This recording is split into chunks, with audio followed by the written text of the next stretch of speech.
My beautiful L96 Prophecy Nerf Blaster. This is one of my favorite things because it's a heavy-powered bolt-action Springer blaster. Shoots half-length darts, because that's kind of what you need. You need the accuracy with something like this, and short darts are more accurate. It's got a scar barrel.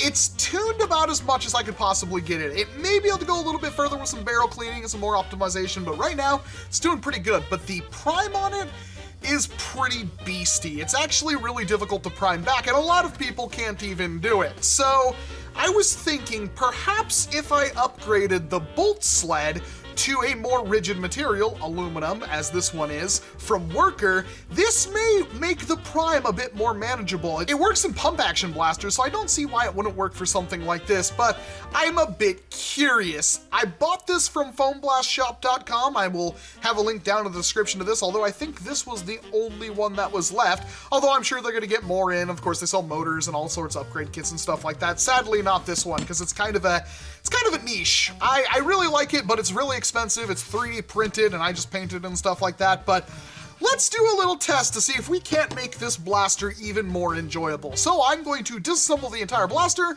and I'm going to put in this metal bolt sled, and hopefully that will give me somewhat of a performance boost, but just before we do that, I should probably see exactly... Oh, it's really difficult. I'm really hoping this will fix that. So let's take this sucker apart, starting with taking off all of the pieces on the outside. This is always really super scary.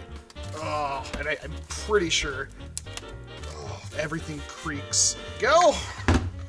There is the Worker scar barrel. It's quite a bit longer than the original barrel by probably about an inch, but it does vent holes because, of course, it has holes drilled in it for fishing line, but I've seen an improvement in accuracy, so I can't complain too much.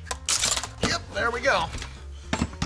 It's actually not that bad of a disassembly. Here is the spring that is inside there. That's the standard one you get with the Worker stuff. There may be something better, but the problem is it has to be something stronger that doesn't increase the priming weight. And even if this does make it smoother and easier for me to pull back, I don't think I'm gonna go upgrading the spring any, because 210 FPS, pretty accurate, bolt action, I think that's good enough for me. I just want to see if there is any actual benefit to putting in a metal bolt sled besides strength. That should be everything.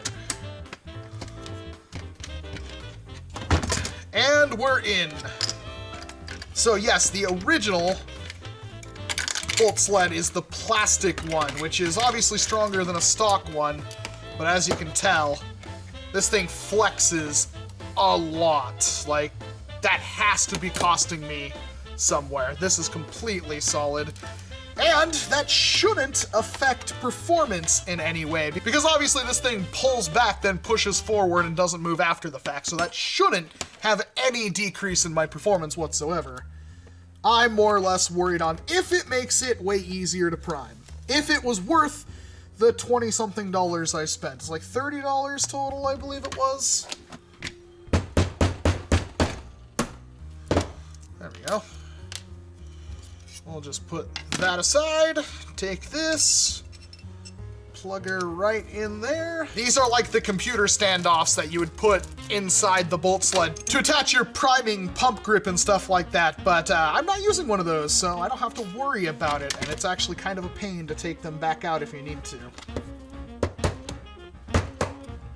And just to help things along, put a healthy dose of super lube in here, just to make sure everything is nice and slick. I do need to figure out the metal trigger. I didn't even look to see if Foam Blast had metal triggers. So that's something to keep in mind. A metal Prophecy mag release would also be sweet. There are little parts, it's not quite maxed out yet, but there's a couple of little parts I'd like to get in the future. And it goes without saying that probably buying one of the Monkey Mods barrels would give me a little bit more performance. That being said, I kind of don't want to lose the scar barrel. I like the idea of having the scar barrel. It does seem to help with accuracy, and that's kind of what I need to have with a blaster like this, because otherwise it's just a slower, less useful Caliburn kind of thing. Oh, son of a... I forgot to put in the jam door, and I always forget to put in the jam door. All right, time to see if my $30 gamble paid off. Oh my gosh. Wow. Let's deprime that. Wow. Yeah, that's I mean, I still have to hold it, but yeah, that's that is a hell of a lot easier. Huh. It doesn't flex nearly as much now. Now, it should be said, was that worth, you know, $30? And, you know, to be perfectly honest, that's kind of a hard question to answer, because I would probably do anything to have this blaster be smoother and work just as well.